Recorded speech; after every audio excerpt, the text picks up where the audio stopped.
Ok, bueno, estoy viendo que no somos muchos en la presentación, así que en cualquier momento pueden interrumpirme para hacerme alguna consulta de concepto más que nada, tal vez no tan específicas, porque no habrá tiempo para responder a ello, pero si tienen alguna duda puntual de algo que digo o que menciono, solamente levanten la mano y me hacen la consulta. Me pueden interrumpir en cualquier momento durante la presentación. ¿Ok? Eh, bueno, la presentación de hoy es relacionado a el control de exoesqueletos.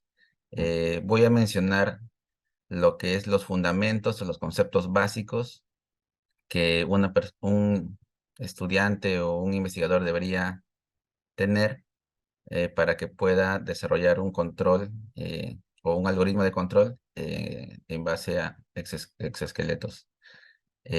Bueno, por mi parte, como ya lo mencionó el ingeniero Iván, yo soy ingeniero mecatrónico de la UNI y desde que estaba en la universidad siempre estuve interesado en lo que es productos biomédicos.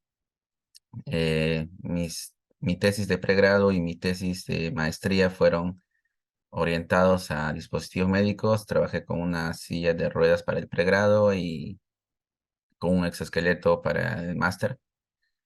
Y gracias a ello, antes de venir acá a Australia, junto con mi amigo Paul Millán, Iván lo debe conocer, y de repente alguno de ustedes también, fundamos una empresa que nos enfocamos que es BioMT, en la cual estamos enfocados a difundir más que nada el conocimiento o la investigación en lo que es biomédica. ¿Ok? La presentación está dividido en 6 partes. La primera parte introductoria y luego ya empezamos a ver un poco de lo que es biomecánica, modelamiento cinemático, dinámico, para llegar finalmente a lo que es el control, que es ya el objetivo de esta charla. Eh, bueno, empecemos. Primero que nada, como le mencioné, de hecho esta presentación está desarrollada para mi empresa, para la empresa BioVerse o BioMT.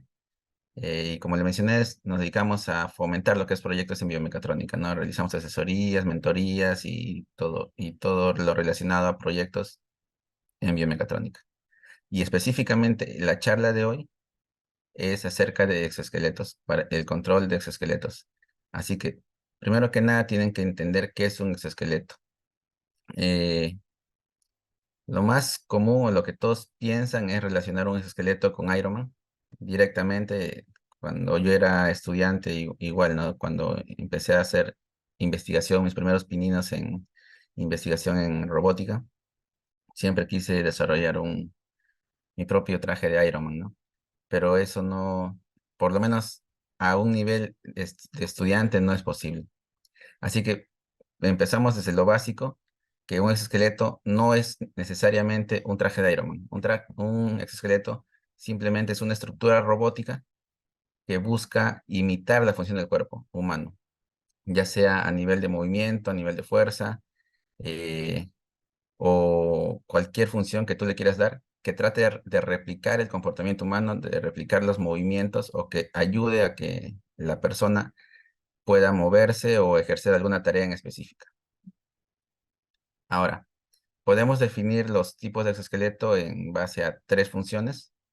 La primera es para aumentar la capacidad, como este exoesqueleto del lado izquierdo, que es el de la película Avatar, si no me equivoco, donde básicamente el exoesqueleto sirve al humano para que tenga mayor fuerza, para que pueda correr más rápido, eh, de tal manera que aumente todos sus skills, ¿no? Que potencie su fuerza o su velocidad, su movimiento. Ahora, en el que yo estoy enfocado es lo que son exoesqueletos para rehabilitación y terapia, que son exoesqueletos que están en un centro de investigación médica o un centro de terapia y rehabilitación, que fomentan o que te ayudan a recuperarte de un proceso, de una enfermedad, ¿no? Ya sea un derrame cerebral o una parálisis, ¿no? Que te ayudan a realizar un movimiento que tal vez tú en ese momento no puedes hacerlo por ti mismo, pero con la terapia y con el exoesqueleto puedes empezar a realizar movimientos de manera de un menor grado hasta ya lograr la terapia completa, donde ya puedes eh, realizar tus movimientos independientemente nuevamente. Y aparte hay un tercer tipo de exoesqueleto que ya es básicamente de uso propio, que el objetivo es mejorar la movilidad, ¿no? Por ejemplo, el Rewalk Robotics vende ese exoesqueleto, el del lado derecho, donde tú lo compras y si tienes dificultades para caminar, básicamente te colocas el exoesqueleto y ya con ayuda del exoesqueleto ya puedes caminar o mejorar tu caminata, ya de manera independiente. No es necesario que haya un doctor o un fisioterapeuta atrás tuyo para que supervise tus movimientos o tus actividades, ¿no? Como le dije, yo estoy enfocado en lo que es rehabilitación y terapia, donde básicamente los esqueletos con los que he trabajado y los que trabajas son, te ayudan a realizar movimientos repetitivos, ¿no? Como por ejemplo en la figura A pueden ver que está ayudando a caminar un poco en una caminadora. Entonces el exoesqueleto realiza un movimiento de caminata, pero eh, cada iteración va mejorando o se va evaluando como si el patrón de caminata de la persona está mejorando a lo largo de las terapias o simplemente ya se ha estancado y llega a un punto donde ya no mejora más. Y también por el lado derecho, en la figura B, también podemos ver un exoesqueleto similar, pero ya no para piernas, sino para brazos, ¿no? Eh, Ahora sí, ustedes, entiendo que el curso es para personas de biomedicina, biomédica. Sí, Entonces, biomédico, Alex. claro, entonces estos temas, estoy seguro que ustedes deben saberlo un poco mejor que yo, pero básicamente los tengo que mencionar sí o sí, porque para que tú puedas controlar algo, primero tienes que entender el movimiento o la situación que tú quieres controlar. Si no sabes qué quieres controlar, es difícil que así tengas la capacidad de implementar los mejores algoritmos de control, puedas realizar algo bueno, ¿no? Algo que funcione realmente. Entonces, lo primero que debemos entender nosotros es algunas generalidades de biomecánica, como lo son los planos y movimientos del cuerpo humano. eh, por ejemplo, los movimientos de extensión, flexión, abducción, aducción, que generalmente cuando trabajamos con exoesqueletos lo vemos todo en 2D. Por ejemplo, en los patrones de movimiento, lo que es la caminata, en la figura derecha de arriba, solamente trabajamos en lo que es el plano eh, frontal, no recuerdo el nombre, pero trabajamos en uno de esos planos nada más. Y el movimiento que realizamos para caminar, nos enfocamos solamente en lo que es extensión y flexión de las piernas, ¿no? A pesar de que nosotros sabemos de que cuando tú caminas, tus piernas no se mueven en un solo plano, sino que también realizan movimientos de abducción y aducción. Pero para efectos prácticos, solamente enfocamos en lo que es extensión y flexión. Y de igual manera en lo que es el segundo movimiento, que es el sitio stand, que es uno de los más comunes, eh, donde la persona o el exoesqueleto busca ayudarte a parar y a sentarte. También generalmente para iniciar con las investigaciones nos enfocamos solamente en un plano. Trabajamos en un plano y con movimientos de extensión y flexión. ¿Ok? Pero dependiendo ya de la complejidad de su proyecto o de su investigación, ya pueden trabajar en dos o incluso los tres planos.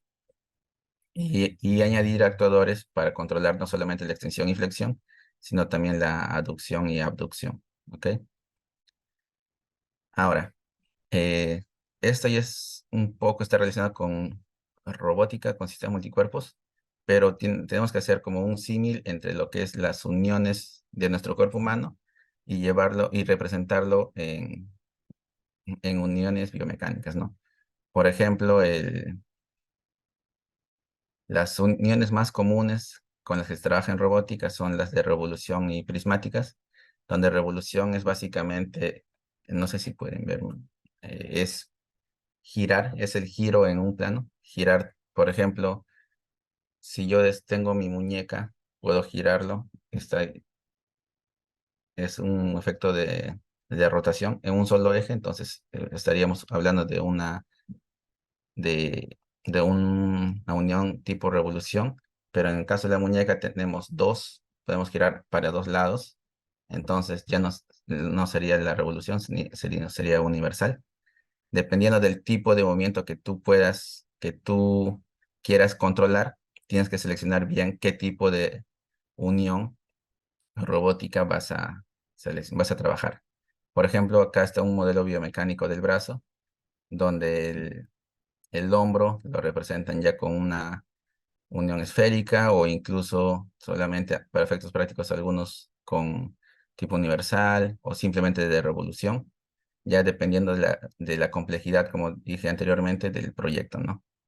Igualmente los dedos o sus falanges solamente tienen un grado de libertad, que es solamente el giro, y tienen que representar en su modelo matemático, en su modelo biomecánico, con la unión que ustedes van a trabajar en el proyecto. ¿Ok? Ahora, una vez que ya tienen definido las uniones biomecánicas con las que van a trabajar, ya tienen que evaluar lo que es el movimiento. Entonces, para evaluar el movimiento, lo primero que tienen que saber es representar tu unión o tu articulación en el espacio. Por ejemplo, acá tenemos el modelamiento biomecánico de una pierna, donde el tobillo, la rodilla y la cadera están representadas solamente como una unión de revolución. ¿Qué quiere decir esto? Que solamente giran a lo largo de un eje. Y lo que nosotros debemos buscar es representar la posición y la orientación de cada una de esas articulaciones en el espacio. ¿Por qué? Porque generalmente cuando trabajamos con exoesqueletos y de rehabilitación, lo que nosotros vamos a buscar es controlar el movimiento del exoesqueleto en base a un patrón de movimiento de la persona, como lo que es caminata o el sitio stand. Nosotros tenemos cada persona tiene un patrón de movimiento propio, y lo que tiene que hacer ese esqueleto es tratar de replicar ese patrón de movimiento. Y para replicar, para que el exoesqueleto se mueva exactamente o lo más parecido a una persona, se tendría que se tendría que seguir la posición de cada articulación de ese esqueleto que coincida con la posición de la articulación del paciente. Entonces, por eso tenemos que representar muy bien en el espacio la posición de cada una de esas articulaciones, de tal manera que cuando controlemos el exoesqueleto, cada articulación, controlemos la trayectoria o la posición, velocidad, torque o lo que fuera de esa articulación en general. ¿Ok? Entonces, para representar en el espacio, básicamente lo que se tiene que hacer es crear matrices, definir un marco fijo de referencia o un marco relativo de diferencia, y obtener la posición y orientación de ese punto en base a un frame, a un marco fijo. Por ejemplo, si nosotros decidimos que el piso es fijo, tenemos que representar la posición del tobillo en base a tu marco fijo, o de tu rodilla en base a tu marco fijo. O si queremos trabajar con un marco relativo, tenemos que definimos como que nuestro punto sea el tobillo, y podemos representar la posición de la rodilla con respecto al tobillo, o la posición de la cadera con respecto al tobillo. Entonces, sí o sí tienen que definir o representar la posición de cada articulación en el espacio o en un plano 2D, ¿no? Dependiendo de con cuántos ejes o con qué sistemas están trabajando. Para representar la posición de un punto, tienen que definir primero lo que es una matriz de rotación. ¿Para qué? Porque esto nos indica la orientación. La matriz de rotación, por ejemplo, este es el esqueleto con el que yo trabajé. Eh, por ejemplo, si queremos representar el tobillo, pues tiene una orientación es un poco vertical. Por ejemplo, el eje Z pareciera que estuviera vertical, pero si nos fijamos en la rodilla, el eje Z ya no es vertical, sino está inclinado un poco. Esa inclinación es lo que tenemos que representar nosotros, esa inclinación en base a una matriz, que son las matrices de rotación, ¿no? Eso ya es un poco, es ya, a partir de ahora todo es matemática, donde la matriz de rotación tiene ciertas propiedades que nos permiten representar la orientación del eje Z, el eje X o el eje Y, eh, y almacenar esa información solamente en una matriz, ¿no? Igualmente para la cadera o para cualquier marco de referencia, ustedes siempre tienen que definir su orientación, ¿no? Para que sepan más que nada la inclinación. ¿Y cómo pueden definir esa matriz de rotación?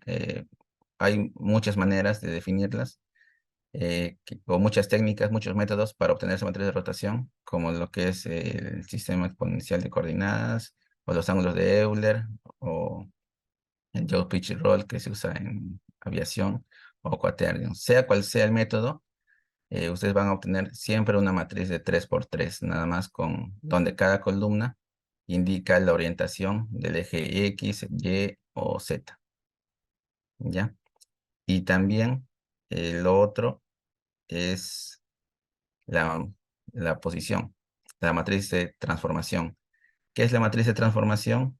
Básicamente es tu matriz de rotación y un vector de posición, añadido un vector de posición. Por ejemplo, si tenemos nuestra rodilla con respecto al tobillo, tenemos nuestra matriz de rotación, pero también tenemos que definir su posición de la rodilla con respecto al tobillo.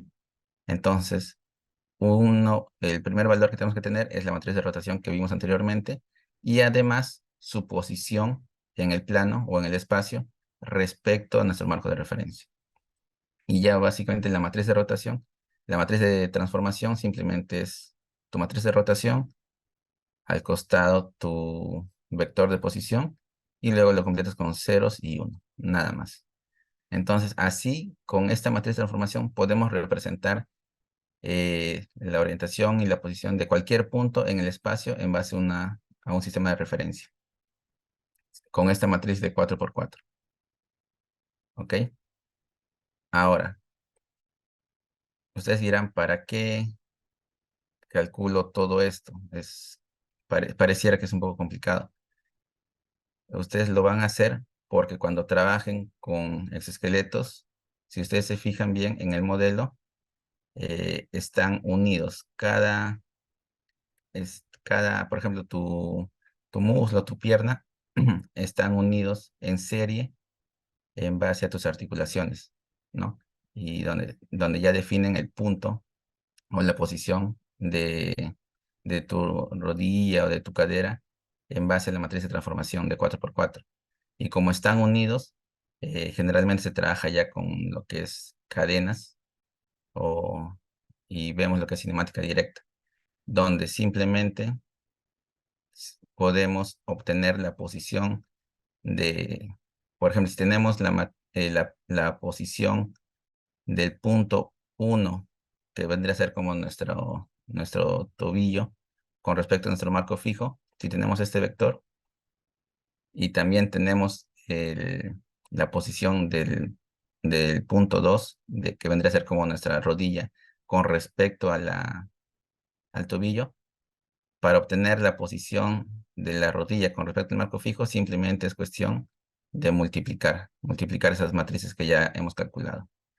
Y así, si están en serie, para obtener la posición de cualquier punto con respecto al de origen, simplemente, si se fijan, para obtener de 0 a 4 es la matriz de 0, 1 por 1, 2, el 2 pasa acá, 2 y 3, y 3 y 4. Simplemente multiplicando estas matrices ya podemos obtener la posición de cualquier punto. Y, y con esto ya podríamos realizar lo que es la cinemática directa, donde en la cinemática directa lo que buscamos es obtener las posiciones en base a los ángulos que gire o en base a las velocidades de velocidades angulares de cada una de las articulaciones, ¿no? Que son el ángulo que gira es teta 1, teta 2, teta 3. Podemos representar o podemos obtener el punto final, el punto, la orientación y la posición en base a los ángulos θ1, θ2, θ3, simplemente multiplicando estas matrices. Y ya con eso ya podremos definir una trayectoria. Ahora, para obtener la matriz de transformación o en base a los ángulos, hay igual distintos métodos, como son los de Dynamic-Hartenberg, que, que no estoy seguro si lo habrán enseñado, o también métodos alternativos, como es el producto exponenciales, que es con el que yo trabajo, o con el que trabajé, que básicamente es lo mismo, ¿no? Sea al igual que con la matriz de rotaciones, sea el método que uses, el resultado final siempre debería ser similar o bien parecido. Por ejemplo, el método de Daniel-Hartenberg tiene algunas limitantes, como que hay muchas variaciones. Entonces, lo que pasa es de que si tú encuentras un paper para cierto proyecto y que usa Daniel-Hartenberg y lees el paper y obtienes los métodos, obtienes las matrices, pero no generalmente o a veces no especifican qué variante de Navier-Hartenberg han usado. Entonces, cuando trates de replicar o de simular lo que han hecho, de repente tengas resultados distintos porque el método que usaron en el paper es distinto al método que tú estás usando por por el tema de variaciones, ¿no? Por eso es que acá trabajamos con el producto exponenciales, que es solamente un único método y te da similares resultados. Ahora, lo que es cinemática directa, lo que nosotros buscamos es obtener la posición y orientación del punto final en base a los ángulos. O sea, nuestras entradas son los ángulos, pasamos por esta cadena cinemática de matrices de transformación y obtenemos al final lo que son las posiciones y orientaciones del punto final. Ahora, lo que es cinemática inversa es al revés, ¿no? Tenemos nosotros como dato lo que es la posición final y y lo que queremos obtener son los ángulos, ¿no? Por ejemplo, cuando ustedes trabajan con caminata, ustedes en su patrón de movimiento, su input viene a ser la posición y orientación de su rodilla, de su tobillo, su cadera en el espacio. Entonces, cuando tienen lo que ustedes para que controlen, tendrían que obtener qué ángulos ha girado en cada momento, cómo se van comportando los ángulos de cada articulación. Entonces, tendrán que aplicar un poco de cinemática inversa para que logren controlar los ángulos. Ahora, para que obtengan esa cinemática inversa, hay distintos métodos, ¿no? Por ejemplo, este es solamente un robot con dos uniones, con dos links, como puede ser tu pierna y tu muslo.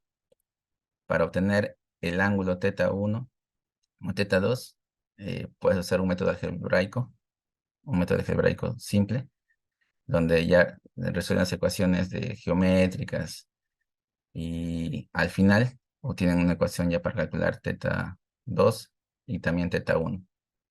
Pero esto se puede resolver porque solamente son dos links.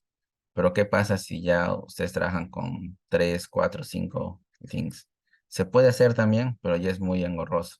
Entonces, ahí es donde se debe ya usar lo que son algoritmos, como por ejemplo el de Newton-Raphson, donde básicamente tu entrada al algoritmo viene a ser ya las matrices de transformaciones que ya saben, ya deberían saber cómo calcular.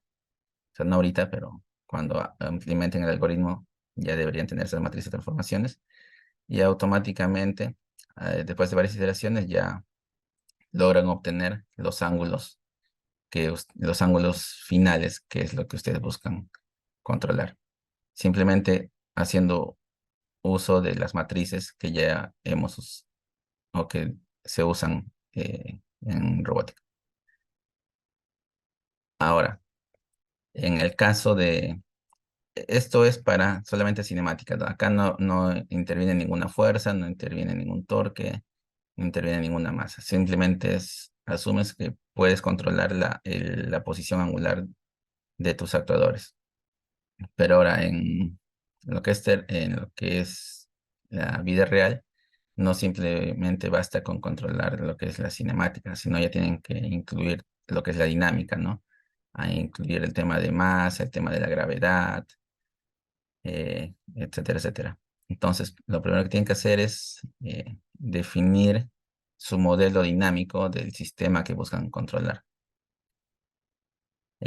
Por ejemplo, lo mismo en este robot de dos links nada más, pueden usar, para obtener el modelo dinámico, pueden usar lo que es el lagrangiano, donde se trabaja con energías, la energía potencial, y aplican derivadas parciales y pueden obtener los torques de, para mover el actuador, que en el tobillo o en la rodilla, teta 1 teta 2 para obtener los torques en cada actuador, donde acá, bueno, acá se expresa toda la ecuación para este sistema de cadena de dos links, pero al final, ya sea dos, tres links, cuatro links, la representación final siempre va a ir de esta forma, ¿no? Donde hay una matriz de masa por una aceleración angular, lo que es Coriolis, la gravedad, donde todo depende básicamente de tu aceleración angular, velocidad angular y el ángulo. O también pueden usar lo que es Newton-Euler, donde la fuerza es igual a masa por la aceleración o el torque es inercia por la velocidad angular. Y también obtener la misma ecuación. Sea el método que usen, van a obtener ecuaciones similares. Ya, ya es por comodidad de uno propio. O incluso, como vamos a ver posteriormente, podemos mezclar ambos métodos para que facilite las simulaciones o las ecuaciones en las ecuaciones matemáticas. Y acá, similar a lo que es la cinemática directa, para el control usamos lo que es la dinámica inversa, donde nuestro input viene a ser lo que es la posición angular, velocidad y aceleración angular, y con eso obtenemos el torque. Como le dije, para el patrón de caminata, nosotros si tenemos las posiciones de cuando tú caminas de cada articulación, usamos lo que es cinemática directa y obtenemos también los ángulos para cada posición, para cada intervalo de tiempo. Entonces, si ya tenemos los ángulos, podemos controlar el torque, ¿no? En base a esas ecuaciones dinámicas, podemos obtener el torque usando lo que es dinámica inversa. Pero para simulación, si solamente quieres, por ejemplo, si quieres simular tu algoritmo de control, tu PID, tú lo que vas a hacer es tener tu posición angular y velocidad y vas a aplicar cierto torque. Y con ese torque ya vas a calcular la aceleración angular y luego vas a actualizar la posición y la velocidad en base a la aceleración angular. ¿Ya? Es distintos métodos que se usan para controlar ya tu sistema real o para simularlo nada más. Eh, por ejemplo, para este tema de dinámica inversa, igual simplemente lo que tienen que hacer es trabajar ya con las matrices de transformación o rotación, las matrices de transformación que ya calculan antes y lo ingresan a un algoritmo nuevamente, ¿no? Como es el de Newton-Euler. Lo ingresan nada más y ya al final de su algoritmo ya ustedes obtienen el torque, que es el torque necesario que necesitan ustedes para controlar su sistema. Como ven, la base de todo esto es entender bien lo que son las matrices de transformación y algunas matrices derivadas de esta principal, ¿no? Que son la transformación. Este es un curso que estoy tratando de armarlo para explicarlo de manera detallada, pero todavía no está listo, pero cuando lo tenga se lo podría dictar sin problemas. Y lo que es dinámica directa, que esto es básicamente ya la simulación, donde tu ingreso va a ser los ángulos y el torque de tu controlador y ya vas a poder simular, ¿no? Toda la posición. Por ejemplo, eh,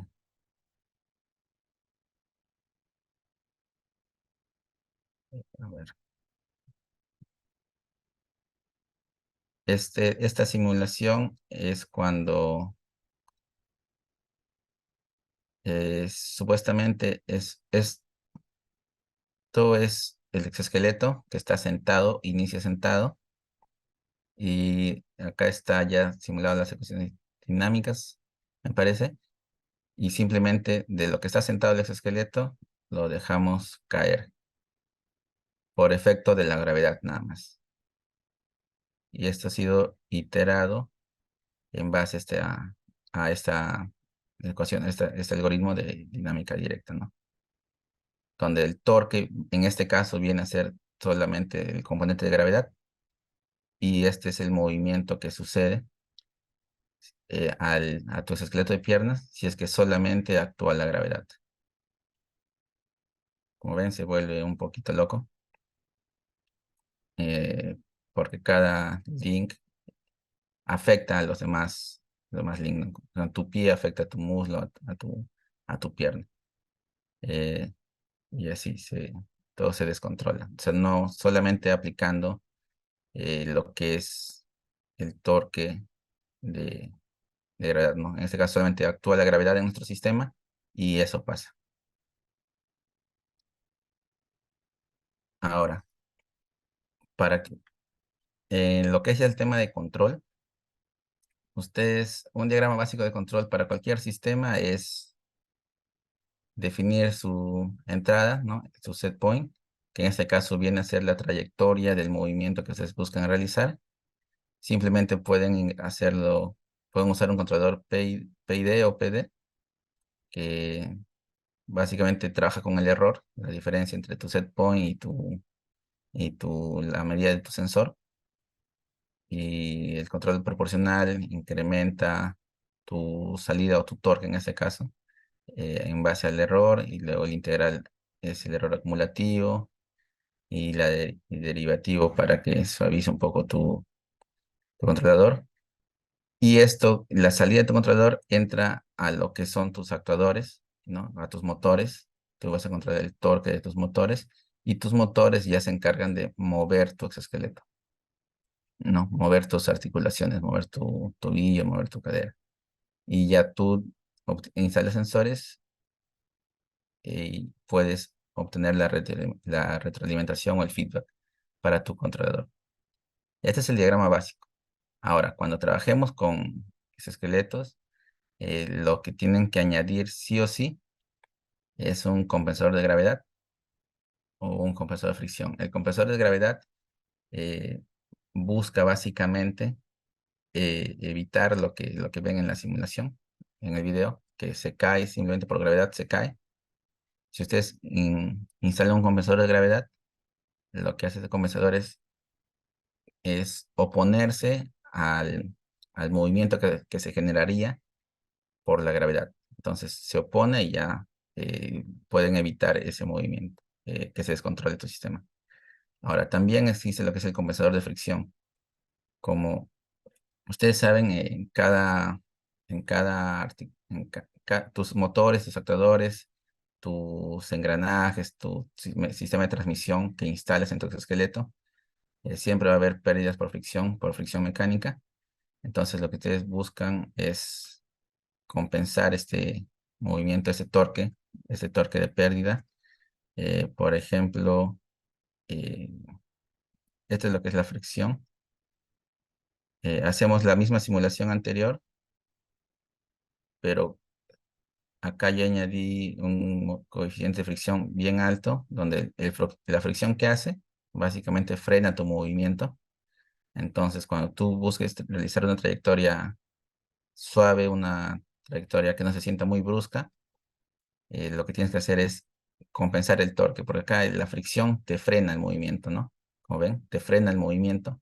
Entonces, para evitar eso, tienes que incluir un torque más en tu simulación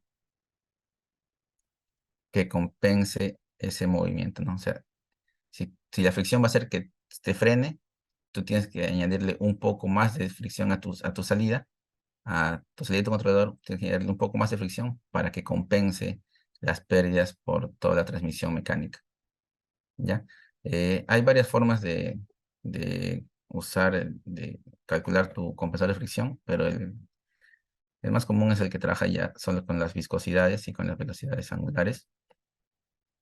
Eh, y además, lo que yo, bueno, con lo que he trabajado es con un controlador de asistencia asistida, del controlador de asistencia adaptativo, eh, que básicamente lo que busca este controlador es evaluar el nivel de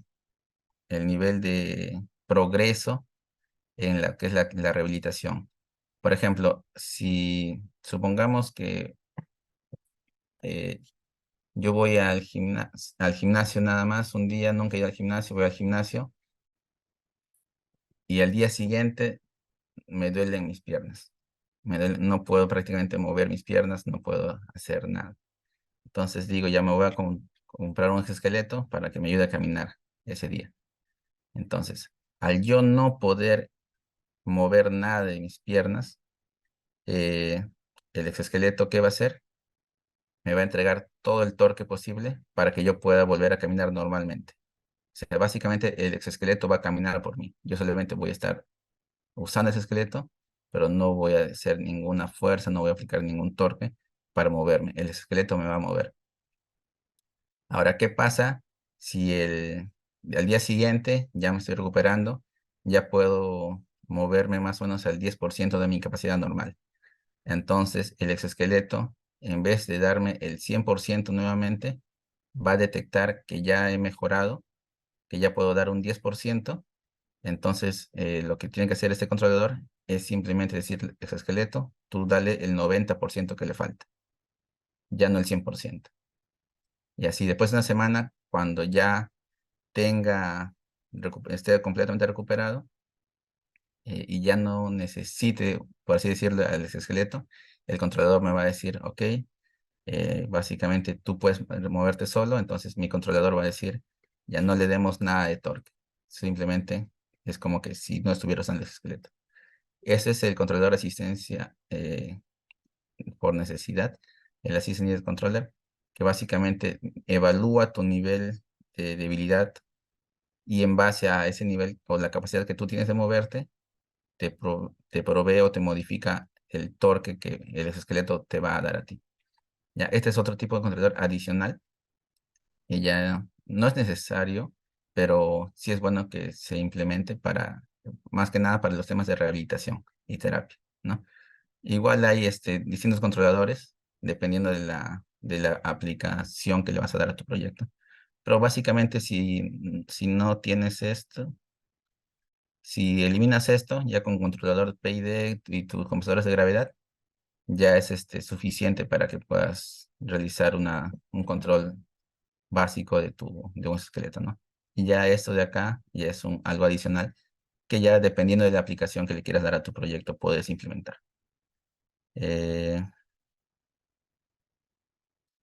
lo que es el control asistido, como le mencioné, es lo que busca es proveer al paciente el mínimo nivel de asistencia que permita al paciente realizar un movimiento específico, ¿no? Como le dije, si yo quiero caminar y, por ejemplo, una persona cuando sufre una parálisis, al inicio es imposible moverse, entonces el exoesqueleto, para iniciar la terapia, va a mover su cuerpo repetitivamente varias veces para fomentar la estimulación muscular. Pero ya a lo largo de las semanas, mientras la terapia va progresando, el paciente va a poder volver a moverse. Poco a poco va a ganar mayor fuerza, va a ganar va a ir recuperándose.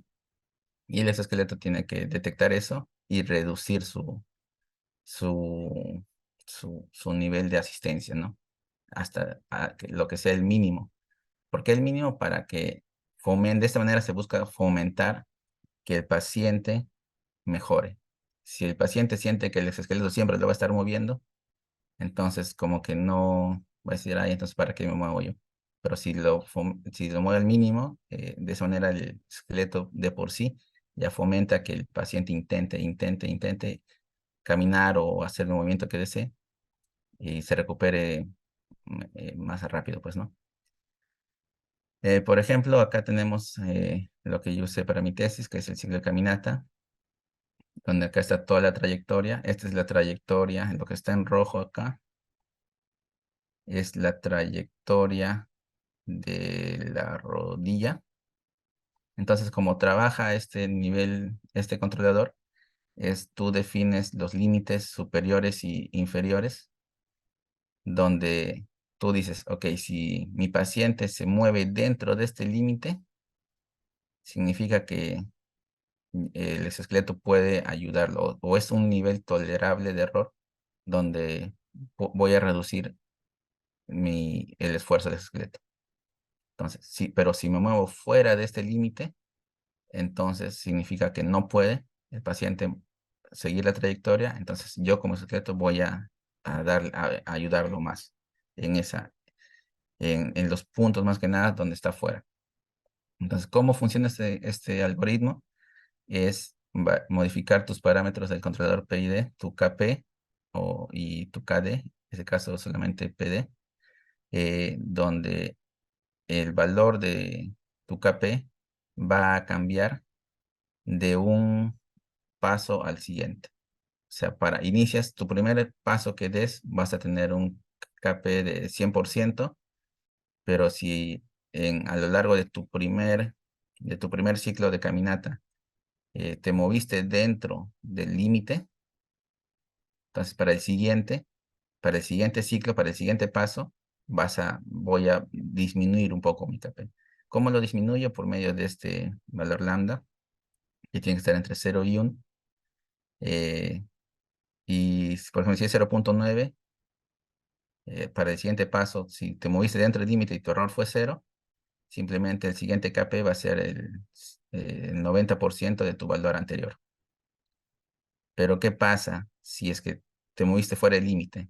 Entonces, este error ya no va a ser 0. Entonces, lo que va a hacer esa función es aumentar todo tu sistema, ¿no? Si acá era 0.9 el valor inicial y tu error fue grande, entonces tu siguiente valor de KP ya va a ser el 1.1 o 1.2 veces mayor, ¿no? Ese es cómo funciona el algoritmo. Y además, no solamente se evalúa por ciclo, sino también se evalúa por ventana. O sea, lo que hacemos es dividimos la trayectoria de la caminata, que es de 0 a 100%, lo dividimos en pequeñas ventanas. eh, Acá hay como 30 ventanas y evaluamos el valor de KP para cada ventana. ¿Para qué nos sirve eso? Porque si al inicio, por ejemplo, de 0 a 25% no tienes ningún error, pero cuando estás entre 50 y 75, sí no puedes seguir esa trayectoria, entonces solamente el algoritmo le va a decir a ese esqueleto que te apoye más cuando estás acá, en este ciclo de la caminata, no cuando estás a lo largo de toda la trayectoria, sino solo donde estás, donde necesitas más ayuda. ¿Ok? Eh, y estos, por ejemplo, son los resultados de los experimentos que yo hice acá en la universidad. De mi tesis, por ejemplo, yo hice con 5 participantes y el valor KP inicial configurado fue de 400 o 450 y para cada iteración, para cada paso, para cada paso que daba el paciente o el participante, se puede notar cómo el KP baja, ¿no? Logra bajar hasta que llega a un valor ya semiestable, ¿no? Ese es similar en algunos pacientes y en otros pacientes no se ve tanto, pero en general sí se ve como el controlador disminuye lo que es la rigidez del exoesqueleto a lo largo del tiempo. ¿Ok? Y y para acá, qué raro que se tapen mis palabras. En el segundo gráfico está el valor de KP para cada paso y para cada ventana, ¿no? Por ejemplo, del 0 a 100%. Para algunos pacientes, como el participante número 1, pueden ver que ha bajado a lo largo de toda la ventana. A lo largo de todo el trayecto, el valor de KP bajó, pero para el participante número 3, pueden ver que entre el 20 y 60% el valor de KP no bajó, sino que era incluso un poco más alto. Entonces, evaluando estos gráficos podemos decir o podemos suponer de que por lo menos para el participante 3, a pesar de que todos los participantes eran personas sanas, para el participante número 3, la trayectoria que nosotros le hemos dado puede ser o puede ser no compatible con, con el patrón de caminata de ese participante, ¿no? ¿Qué significa eso? Que como ustedes saben, cada persona tiene un patrón distinto de caminata. Nosotros usamos un patrón estándar, pero para este participante no era necesariamente el correcto, ¿no? Pero a lo largo de la trayectoria sí. En general sí baja el torque que te provee el exoesqueleto. Bueno, y para conclusiones, lo primero que tienen que hacer ustedes es entender qué es lo que buscan controlar, qué tipo de exoesqueleto, si es fomentar solamente la fuerza, aumentar la fuerza, o si buscan rehabilitar o buscan o desarrollar un proyecto, un equipo comercial, ¿no? Tienen que definir su función y el objetivo con el que van a realizar su proyecto de investigación. Lo otro que tienen que saber es identificar la relación, no la biomecánica entre lo que es un esqueleto, que es un dispositivo robótico, y el cuerpo humano, para que puedan enlazar las funciones y el controlador se alinee a los requerimientos de tu proyecto. Y también que, como ustedes ven, para desarrollar un esqueleto tienen que saber un poco de biomecánica, de control, de diseño mecánico. O sea, es un proyecto multidisciplinario, difícil que una persona lo haga sola, ya que involucra bastante conocimiento, pero lo importante es que no necesitas ser especialista en todo, sino simplemente conocer un poco lo básico. ¿Para qué? Para que puedas, en tus reuniones de grupo, reuniones de proyecto, puedas interactuar, no puedas proveer de feedback, puedes retroalimentar, puedes dar opiniones, eh, y puedas entender las explicaciones o los avances que realizan tus compañeros de proyecto, ¿no? Eh, y bueno, y por mi parte estoy trabajando con más talleres y cursos, ya cursos específicos. Como ustedes pueden ver acá, hay bastante teoría que he mencionado rápidamente, pero en sí son cursos. Y cuando los tenga listos, le voy a avisar y van a ver qué se puede dar, ¿no? Y cualquier cosa me escriben por Instagram o mi WhatsApp. Si tienen alguna consulta, cuando esté libre, les respondo. Y nada, bienvenidos muy agradecido por estar interesado en este tema. Y cualquier cosa, acá es una página, no sé si estará activo, pero acá mi amigo Paul es el que está administrando la página. Y cualquier cosa le escriben y ya se vienen más cursos, ¿no? Para unir a este grupo, a este proyecto, ¿no? Que es el Bioverso que le estamos llamando. Y nada más. Gracias. No sé si tienen alguna consulta, alguna pregunta. Gracias por la presentación, Alex. La verdad ha estado muy interesante. Eh, ¿Alguien tiene alguna consulta antes de que yo haga mis preguntas? Adelante, Lilian.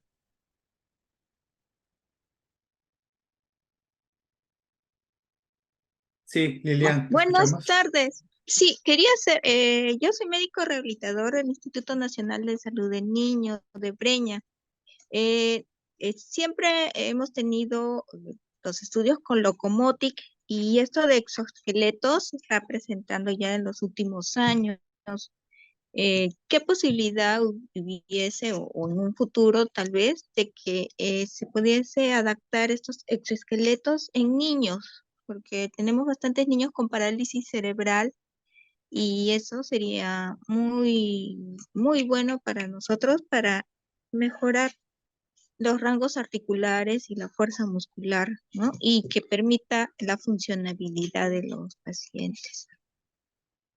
Sí, bueno, acá por lo menos, como mencioné al inicio, hay ya exoesqueletos que son comerciales, que dependiendo del presupuesto que tenga la institución, podría adquirir, eh, o se podría desarrollar proyectos de investigación con universidades para tratar de implementar, ¿no? Tal vez no uno tan complejo como los que ya están aprobados para la venta, pero se podría hacer pequeños trials con estudiantes, armar equipos de investigación con estudiantes o con investigadores de universidades y asociarse con una empresa, ¿no? O con el instituto, con la clínica o con el hospital para implementar el proyecto, ¿no? Porque el diseño de un exoesqueleto de lo que era antes, ahora ya hay bastante información, hay bastantes modelos, hay bastantes ya simulaciones, que es básicamente para implementarlo ya es cuestión de presupuesto más que nada, ¿no? Los comerciales no están nada baratos. El, con el que yo trabajé, que es, a ver, déjeme mostrarle que es es,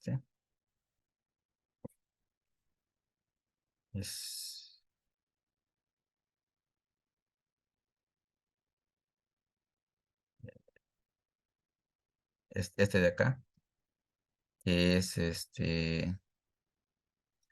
básicamente este exoesqueleto puede realizar funciones de citoescan o de caminata. A la universidad le costó alrededor de 200.000, que es bastante caro, yo creo, para un presupuesto peruano, pero este exoesqueleto es para investigación, ¿no? O sea, tiene bastantes funciones adicionales a lo que ustedes necesitarían. Yo creo que no sé si seguirán habiendo proyectos o concursos en lo que es Perú, de Concitec, Fondesit, que se puede formular proyectos multidisciplinarios y armar un pequeño presupuesto para implementar, ¿no? Directo ya es la implementación, ¿no? Porque el conocimiento, como les digo ahorita, es asequible para todos y simplemente entendiendo los conceptos básicos podría un estudiante o un investigador llegar a implementar un exoesqueleto, ¿no? Yo creo que con $50.000 creo que sí saldría algo decente. Desde mi punto de vista, ¿no? Igual se tendría que hacer una evaluación económica y todo eso, pero yo creo que sí. No sé si se soluciona tu pregunta. Sí, Sebastián. Hola, ¿qué tal? Buenas tardes, ingeniero en Chivilca. Soy Sebastián Herrera, estudiante de Ingeniería Biomédica en la Universidad Tecnológica del Perú. Eh, Mira, tengo la siguiente consulta. Usted durante su presentación, en una de las PPTs llega a presentar un programa en específico. Ah, no, Eh, falta. vale. No sé exactamente en cuál de las PPTs es, pero me gustaría saber en qué programa pues es el que llega a emplear, ¿no? Es uno en donde dice Animation Free Falling No Friction. Como le digo, no estoy muy seguro en cuál de las PPTs es, pero me llamó bastante la atención. Ah, ese es MATLAB nada más. O sea, es MATLAB. MATLAB. Oh, ok, vale, vale, vale. Y hay bueno, software para simulaciones hay bastantes, pero MATLAB es suficiente y yo creo que para no, tal vez no es tan complejo porque hay otros software que te simulan ya con tu esqueleto, tú puedes ver ese esqueleto, tu diseño ese esqueleto físico, pero para estos casos que son simples, con MATLAB es suficiente. Simplemente saber qué funciones usar, ¿no? Para, más que nada para plotear, ¿no? Para mostrar gráficamente lo que quieres. Gracias, Alex. Finalmente, y para no quitarte mucho el tiempo, porque va a haber una siguiente webinar que luego vamos a coordinar la fecha. El profesor Nueva San Alex, profesor de biomédica, Cayetano. ¿Qué tal? Un Muchas gusto, gracias, Tom. Iván. Muchas gracias, Alex, por tu exposición. Yo quería consultarte sobre el punto del inicio del movimiento, ¿no? Porque en cierto modo, en estos casos, se programan los movimientos o es a interés propio del mismo usuario. ¿Cómo logras que el movimiento se genere en el exoesqueleto? Ah, claro. Ahorita, eh, si entendí bien la pregunta, nosotros ingresamos al sistema, al controlador, lo que es la trayectoria, ¿no? O sea, tenemos ya como que es como un Excel, donde tenemos la posición de cada articulación para cierto tiempo, ¿no? Y o sea, nuestra entrada son los ángulos básicamente de cada articulación. Ahora, lo que ustedes, en base a un patrón específico, lo que se puede hacer es variar las velocidades, variar la duración de cada paso, o ya hacer cualquier manipulación de data, ¿no? Pero el ingreso en sí son valores angulares para este caso. Para ciertas otras aplicaciones, tu input, tu entrada puede ser torque también, ¿no? Para el caso que yo he mostrado es ángulos nada más, en base a las ecuaciones cinemáticas y dinámicas que expliqué anteriormente. Pero cómo tú capturas esos ángulos, hay bastantes formas, ¿no? Puedes capturarlo con lo que es cámaras, hay cámaras que te capturan tu posición, pones algunos indicadores en tus articulaciones y evalúas y capturas la posición angular en cada tiempo de la persona, de tu paciente.